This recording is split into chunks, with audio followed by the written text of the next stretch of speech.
A nationwide mock drill is being conducted in all the hospitals today to assess the COVID-19 emergency preparedness in the country. A total of 157 new cases of COVID-19 have been reported in the country during the last 24 hours. The recovery rate is currently at 98.8%.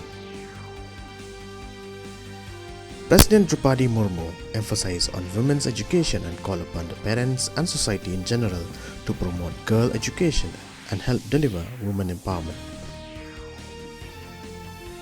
Power Ministry and Defense Research and Development Organization DRDO have signed a Memorandum of Understanding MOU for implementation of early warning system for vulnerable hydro projects and power stations.